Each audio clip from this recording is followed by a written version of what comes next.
여러분 안녕하십니까? 네. 참으로 기쁘고 평안하고 행복한 안식일 저녁입니다. 오늘은 다윗의 실패와 회복 두 번째 시간입니다. 오늘은 마이크 좀 올려주시겠습니까? 네, 오늘은 다윗의 실패와 회복 두 번째 시간입니다. 제가와 치국의 실패라는 제목으로 말씀드리기 원합니다. 다윗의 회복과 실패의 두 번째 시간으로 제가와 치국의 실패라는 제목으로 말씀을 드립니다. 먼저 제가의 실패입니다. 다윗의 수신의 실패의 문제는 지난 시간에 살펴본 대로 가까운 사람에게 영향을 끼쳤고 그 악한 영향이 또 사회에도 나타나기 시작했습니다. 사무엘하 8장 15절은 다윗의 치세에 대해서 평하기를 다윗이 온 이스라엘을 다스려 모든 백성에게 정의와 공의를 행했다라고 기록하고 있습니다. 다윗은 이렇게 그의 치세에 공의와 정의를 행했던 것처럼 암논의 죄가 드러났을 때에도 그에게 공의와 정의를 마땅히 행했어야만 했습니다. 그러나 다윗은 침묵으로 일관하고 말았습니다. 암논이 다말에게 행한 죄도 가증스럽지만 그 범죄 후에 암논이 다말에게 행한 일은 더욱 비열하기 짝이 없습니다. 이런 일을 당한 다말은 갑작스런 불행에 죄를 뒤집어쓰고 옷을 찢으며 대성통곡하며 오빠인 압살롬에게 갑니다. 다말은 사무엘하 13장 18절 말씀에 보면 채색 옷을 입었다라고 성경에 기록하고 있습니다. 성경의 채색 옷은 딱 두 번 사용되고 있는데요. 야곱이 요셉에게 지어준 옷, 그리고 다말이 입은 옷, 이렇게 두 번 사용되고 있습니다. 한글 성경으로만 읽으면 그저 염색된 어떤 채색된 옷이라는 의미로 전달이 되지만 원어 성경으로 말씀을 보면 케토네트 파심이라는 히브리어에는 발목까지 내려오고 손목까지 내려오는 긴 외투를 가리키는 단어입니다.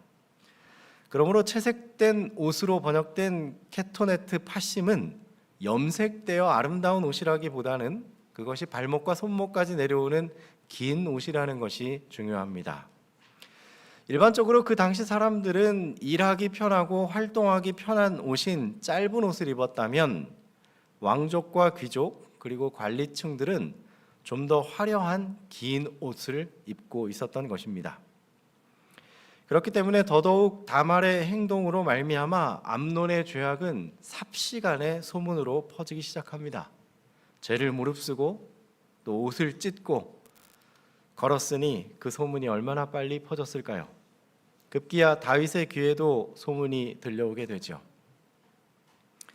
사무엘하 13장 21절 말씀입니다. 다윗이 이 모든 일을 듣고 심히 노하니라. 여기 노하니라의 원어는 메오드인데 굉장히, 여기 심이라는 말은 메오드인데 대단히, 굉장히, 그리고 노하니라라는 말은 분노로 후끈 달아오른다라는 의미입니다. 다윗은 이 암논의 이야기를 듣고 자신의 감정이 정말 분노로 폭발하는 그런 경험을 했습니다. 그러나 그것으로 끝났습니다. 공개적인 재판도 없었고 정당한 형벌도 없었습니다. 왕이 자신이 가진 권력 중에 사법권을 전혀 행하지 않고 있는 모습을 보게 됩니다. 공의롭고 정의롭게 통치하던 왕, 그리고 아버지인 이 왕은 그 아들에게 아무 일도 행하지 않았습니다. 부조와 선지자는 이렇게 기록합니다. 다윗은 장자 암논의 치욕적인 죄를 형벌하지도 않고 책망하지도 않은 채 지나가게 놔뒀다. 아버지로서 그리고 왕으로서 다윗의 불성실함은 계속되었고 그로 말미암아 암논은 더욱더 깊은 죄악에 빠지게 됩니다. 여러분, 그런데 여기서 좀 확인해야 될 것이 암논의 이름인데요. 암논이라는 말의 뜻은 성실함입니다. 아마도 다윗은 처음으로 태어난 그 첫째 아들이 성실한 사람 그리고 성실한 임금이 되길 바랬던 것 같습니다. 그런데 사람의 이름이 이름대로 되는 것이 많습니다. 저의 딸의 이름은 하온인데요, 크게 따뜻하다라는 뜻입니다. 그리고 저의 아들의 이름은 선후인데 선후도 넉넉히 따뜻하다는 뜻입니다. 따뜻하다는 말은 이제 품성과 결합하면 온유하다라는 뜻이 되지요. 그런데 이 두 아이 다 이불을 안 덮고 잡니다. 이름대로 열이 많습니다. 사람은 이름대로 되는 것 같습니다. 그런데 성실하도록 성실을 기대했던 암논은 아버지에 대한 불성실 그리고 불성실한 자녀로 양육이 되고 만 것을 보게 됩니다. 그런데 여기서 끝이 아니라 암논을 성실히 대하지 않았던 다윗으로 말미암아 그의 아들 압살롬도 악을 행하게 된 것이죠. 다윗의 다른 아들들처럼 암논은 이기적 방종에 몰두하였다. 암논은 하나님의 요구를 돌아보지도 아니하고 그의 마음의 모든 욕망을 만족시키고자 노력하였다. 그가 크게 범죄하였음에도 하나님께서는 그에 대하여 오래 참으셨다. 2년간 그에게 회개할 기회가 허락되었다. 그러나 그는 범죄하길 계속했다. 무서운 형벌의 심판을 기다리다가 자신의 죄로 인하여 죽음에 넘어지고 말았다. 다윗은 암논의 범죄를 처벌하기를 게을리했다. 왕이요 아버지인 그의 불충실과 그 아들이 회개치 않은 까닭에 여호와께서는 사건들이 그 당연한 진로를 따르도록 허락하시고 압살롬을 제재하지 않으셨다. 부모나 통치자가 죄악을 처벌할 의무를 게을리할 때 하나님께서 친히 그 일을 처리하실 것이다. 여기 하나님께서 친히 그 일을 처리하신다는 말씀이 하나님께서 직접 그를 벌 주시는 말씀으로 여겨지는데, 당신의 제지하시는 능력이 악의 대리자들로부터 조금만 거두어져도 악이 악으로 처벌되는 일련의 사건이 일어나게 되는 것이다. 하나님이 하시는 일은 그가 회개를 거부했고 하나님께 돌아오기를 거부했으므로 그저 떠나시는 것이었습니다. 하나님이 그렇게 그 사람을 떠날 때 바로 그 사람에게 임하는 것은 악의 대리자들이고, 악의 대리자들은 그가 악에 빠져 처벌당하도록 아주 악한 길로 인도해 가는 사건들이 연이어 일어나게 된다는 것입니다. 그러므로 하나님께서 처벌하시는 것은 그를 떠나시는 것입니다. 처벌의 행위는 악한 대리자들에 의해 이루어진다는 사실을 기억하시기 바랍니다. 다윗이 암논의 죄를 묵인한 죄의 결과가 이것으로 끝나지 않았다. 이때부터 압살롬은 그의 아버지와 멀어지기 시작하였다. 암논에게 성실히 대하지 않았던 다윗으로 말미암아 그의 아들 압살롬도 악으로 향하게 됩니다. 압살롬은 이제 암논을 죽일 계획을 세우고 저기를 숨기면서 잔치를 베풉니다. 잔칫날이 암논의 제삿날이 되게 되었죠. 형제를 죽인 압살롬은 외가로 도피했고 다윗 성 안에서는, 예루살렘 성에서는, 다윗 성에서는 난리가 났습니다. 사무엘하 13장 37절 39절에 의하면 이 사건 때에 다윗이 보인 행동은 이렇습니다. 압살롬은 도망하여 구슬왕 암미울의 아들 달메에게로 갔고 다윗은 날마다 그 아들로 말미암아 슬퍼하니라. 압살롬이 도망하여 구슬로 가서 거기 산지 3년이라. 다윗 왕의 마음이 압살롬을 향하여 간절하니 암논은 이미 죽었으므로 왕의 위로를 받았음이로다. 여기 사무엘하 13장 37절 말씀에 보면 다윗은 슬퍼했습니다. 이 슬픔이라는 원어 아발의 뜻은 한탄하고 애도했다는 것입니다. 다윗은 압살롬 때문에 한탄하고 애도하고 슬퍼했습니다. 그런데 여전히 아무 행동도 하지 않고 있습니다. 암논 때와 마찬가지로 감정적 표출 외에는 아무것도 한 것이 없습니다. 3년이 지난 후 요압에 의해 압살롬이 다시 다윗성 예루살렘으로 돌아왔지만 그 2년 동안 다윗은 압살롬을 만나주지 않습니다. 다윗은 그 2년 동안 자신의 아들을 만나주지 않으면서 간접적으로 그의 일에 대해 내가 심히 불쾌하다는 것을 보여주고자 했습니다.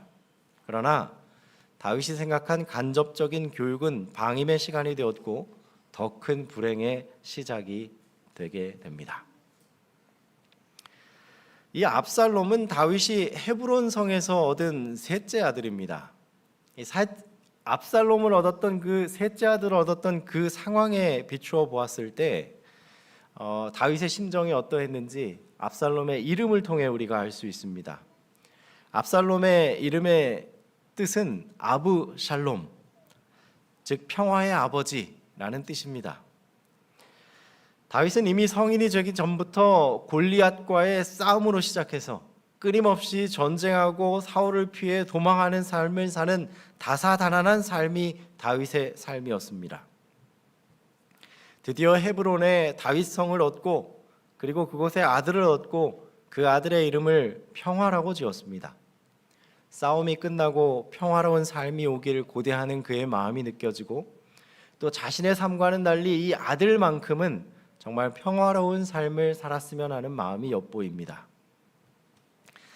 그러나 아버지의 방치와 무대응은 오히려 그 아들의 삶을 전쟁으로 끝맺게 만들고 말았습니다.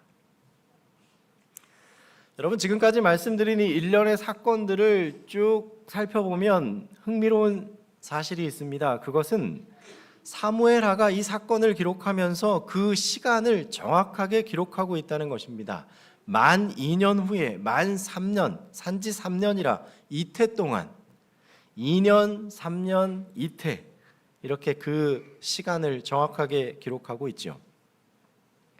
여러분, 성경이 이와 같이 이 사건은 이렇게 시간별로 정확하게 기록을 남긴 이유는 무엇일까요? 그것은 은혜의 시간에 대해서 우리에 알려주고 있고 또 자녀를 교육할 수 있는 시간을 가리킨다라고도 볼 수 있겠습니다. 재림교인들은 세상 사람들과 달리 이 시기가 은혜의 시기라는 것을 잘 알고 있습니다. 우리는 다윗처럼 침묵하고 무대응함으로 후회하지 않는 삶을 살기를 간절히 바랍니다. 하나님이 원하시는 그 일을 행함으로 이 은혜의 시기에 축복이 되는 저 여러분이 되기를 간절히 바랍니다. 그리고 또 우리에게 자녀가 있습니다. 그런데 그 자녀를 위한 시간은 정말 짧습니다. 오늘 혜인이와 사랑이가 중학교를 졸업했고요. 졸업식이 있었습니다. 담임 목사님과 목회실에서 찾아가서 축하해 줬습니다. 3년 동안 중학 교육을 잘 받은 것은 정말 축하할 만한 일이고 훌륭한 일입니다. 그렇다면 우리가 하늘까지 인도하기 위해 자녀들을 교육하고 또 함께 시간을 보냈던 일은 얼마나 값진 일이고 또 축복받을 만한 그런 일이겠습니까? 우리가 하늘에 가면 그 시간들을 얼마나 귀하게 보냈는지 깨닫게 되는 시간이 있게 될 것입니다. 이 은혜의 기간 먼저 하나님께 충성하시고 그리고 각자의 가정을 잘 돌보시는 또 최선을 다하는 저 여러분 되기를 간절히 소망합니다.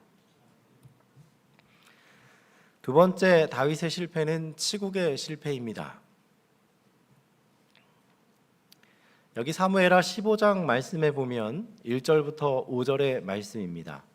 그 후에란 말은 압살롬과 화해한 후를 말하고 있습니다. 그 후에 압살롬이 자기를 위하여 병거와 말들을 준비하고 호위병 50명을 그 앞에 세우니라. 이후에 다윗과 압살롬이 화해한 후에 압살롬은 말들과 병거 호위병 50을 세웠습니다. 이것은 이방인들이 왕권을 과시하기 위해서 이렇게 세웠던 모습을 그대로 따라한 것입니다. 무능한 왕 다윗 대신에 내가 왕이다라는 것을 은연중에 백성들에게 나타내고 있는 것이었죠. 이어지는 2절 말씀에 재판의 이야기가 이어져서 나오는데요.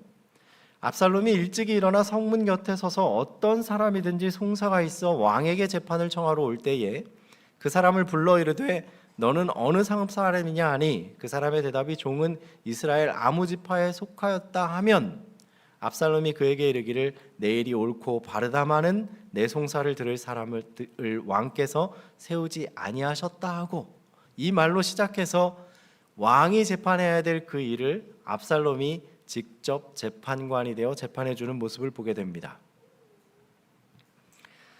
압살롬이 이렇게 행한 이유는 무엇일까요?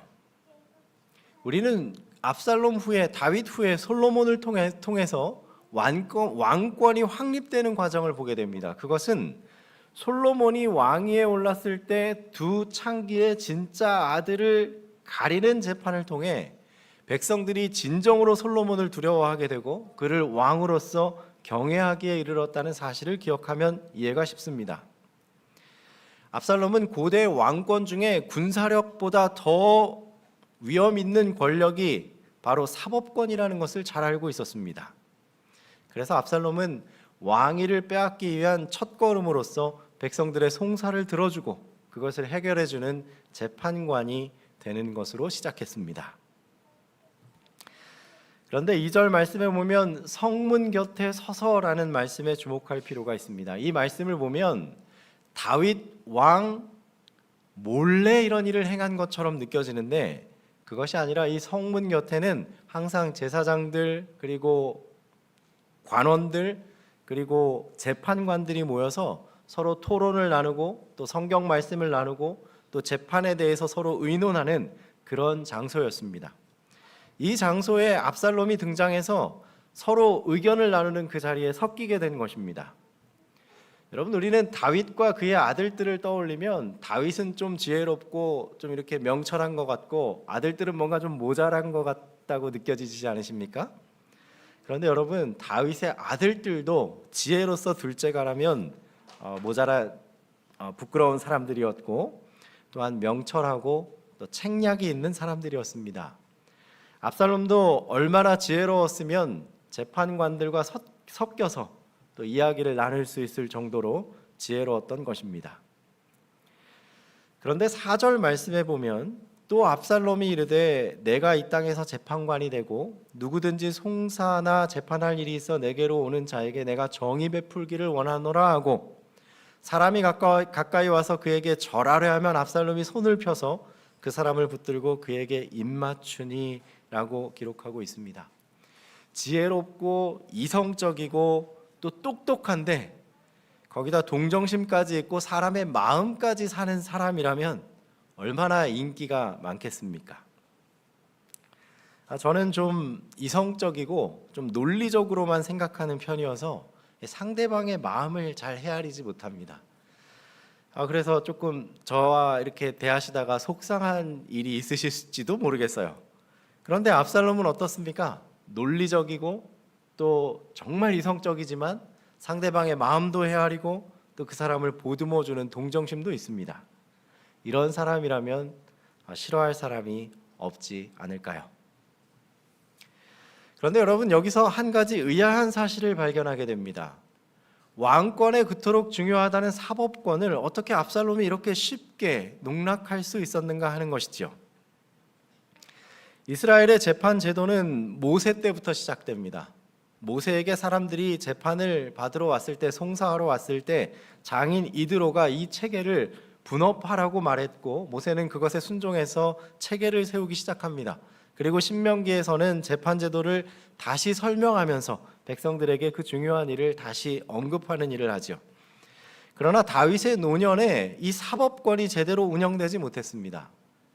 왕은 집안뿐만 아니라 집 밖과 국가에서조차도 그 사법권을 공의와 정의롭게 운영하는 데 실패하고 있었던 것입니다. 그 결과 압살롬은 백성의 마음을 쉽게 훔치게 됐고 또 백성의 마음을 훔치고 있는 그 와중에도 다윗 왕은 여전히 아무것도 하지 않는 무기력한 왕으로서 앉아 있는 것을 보게 됩니다.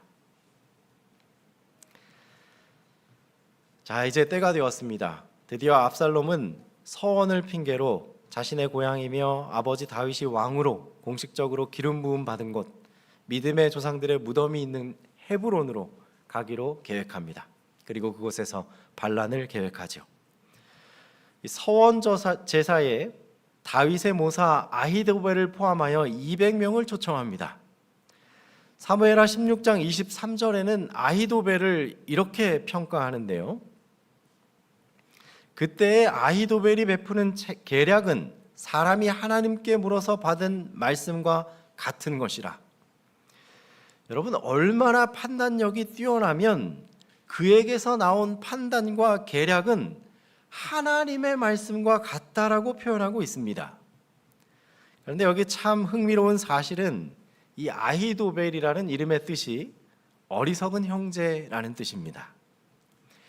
자신의 그 판단력과 그 계략과 그 지혜를 어리석은 형제에게 사용했을 때는 그것이 정말 하나님의 말씀처럼 되었지만, 아히도벨이 그 능력을 자기 자신을 위해서 사용하기 시작하면서 그 자신이 어리석은 형제, 어리석은 사람이 되고 말았습니다.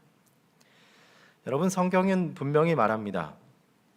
여호와를 경외하는 것이 지혜의 근본이요 거룩하신 자를 아는 것이 명철이니라 라고 선언합니다.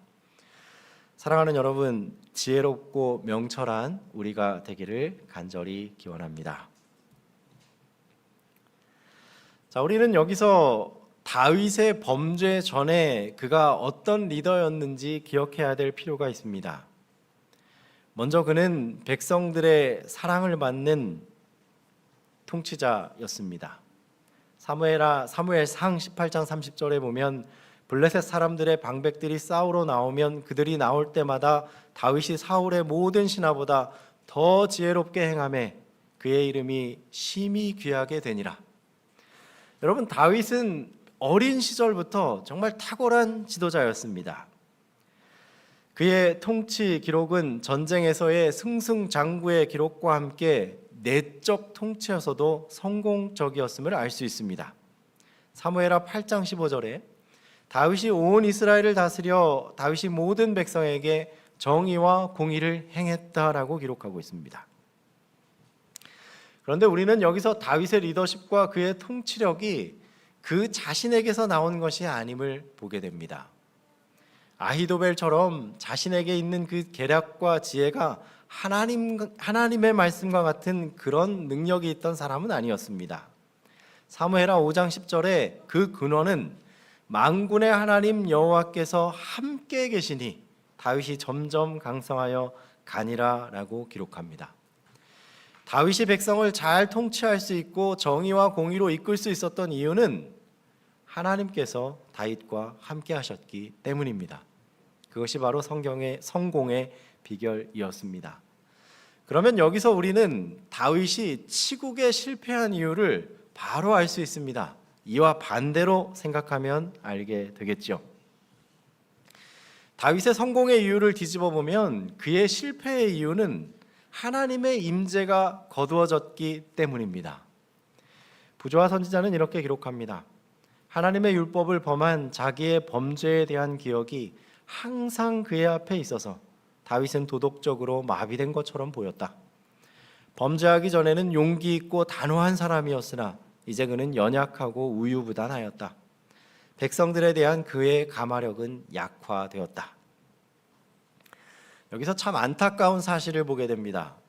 다윗은 범죄했지만 진심으로 회개했고 진실되게 회개했고 또 용서받았습니다. 그러나 한 가지 문제점은 그가 여전히 그 죄의 영향에서 벗어나지 못하고 있었다는 것입니다. 자식 교육, 나라를 다스리는 모든 일에 자신의 범죄의 사실이 함께 얽혀 있었다는 사실입니다. 그는 위축되어 있는 대신에 같은 죄를 다시 반복하지 않도록 자녀들을 교육하고 범죄 전보다 더 큰 열심으로 자신을 본받지 않도록 백성을 다스려야만 했던 것이 마땅했죠. 제가 서삼 초등학교 사택에 이렇게 귀가할 때였습니다. 이 명절 기간에 이 삼육 초등학교 문을 잠궈두고 또 학교 안에 저희 차는 주차가 되어 있죠. 그런데 그 문 앞에 명절 기간에 차들이 세워져 있는 겁니다. 그래서 전화를 걸었고 차 좀 빼달라고 부탁했습니다. 그런데 그 어른이 나오시더니 아니 명절이면 학교 대문을 열고 주민들 주차하게 해줘야지 차 빼로 나오라고 하면 되냐고 성을 내셨습니다. 여러분, 다윗이 이렇게 파렴치한 회개 후에 파렴치하게 행동하라는 것이 절대 아닙니다. 참된 회개 후에 그 시선을 자신의 죄에 계속 향하고 있을 것이 아니라 하나님께로 향했어야 한다는 것입니다. 과거의 죄와 과거의 실수에 얽매이지 말고 여전히 나를 사랑으로 바라보시는 구주를 나도 바라보아야만 했던 것입니다. 우리는 불쾌한 것으로부터 우리의 눈을 돌이켜 예수님을 바라보아야만 한다. 우리는 예수님을 더욱 사랑하여야 하며 그의 매력적인 미와 품성의 은혜를 더욱 얻어야 하며 남의 실수와 남의 잘못들을 생각하는 것들을 중재해야 한다. 우리는 우리 자신의 방법들이 결함이 없지 않음을 기억해야 한다. 우리는 종종 실수한다. 예수님 외에 완전한 사람은 아무도 없다. 그를 생각하라. 그대 자신으로부터 또는 모든 못마땅한 사물들로부터 돌아서라. 왜냐하면 우리 자신의 결점을 바라봄으로써 우리의 믿음은 약해지고 또한 하나님과 그의 허락들은 보이지 않게 된다. 우리는 다윗 자신의 실패, 수신의 실패, 치국의 실패를 통해 이 모든 것이 단 하나의 실패와 연결됐다는 사실을 알게 되었습니다. 개인의 실패가 가정으로 그리고 국가로 확대되고 또 악한 영향을 끼치게 된다는 것도 보게 되었습니다. 실물교훈은 이렇게 기록합니다. 조약돌을 호수 가운데 던지면 하나의 파문이 생기고 이어서 파문들이 생기게 되어 그 파문이 증가됨에 따라 파문이 그리는 원형은 점점 넓어져서 마침내 그 호수의 가장자리까지 이르게 된다. 우리의 감화력도 역시 그러하다. 우리의 감화력은 우리가 알고 조종할 수 있는 이상으로 멀리 퍼져서 다른 사람에게 축복이 되거나 저주가 되기도 한다. 사랑하는 여러분, 다윗의 연속된 실패를 통해 나 개인의 신앙이 나만의 신앙이 아니라 가족의 신앙이고 또 교회의 신앙이고 교회를 더 나아가 국가 그리고 더 나아가 하나님 나라 전체의 신앙적 문제가 된다는 사실을 인식하심으로 경계하시는 저와 여러분이 되기를 간절히 원합니다. 이제 다음 시간에는 상한 갈대를 꺾지 아니하시고 꺼져가는 등불을 끄지 아니하시고 다시 세우시고 또 다시 지피시는 하나님의 사랑이 어떻게 일하시는지 다윗의 회복을 통해 함께 살펴보도록 하시겠습니다. 오늘 말씀을 통해 늘 깨어서 하나님의 말씀 위에 서시는 저와 여러분이 되기를 바라며 말씀을 줄이겠습니다.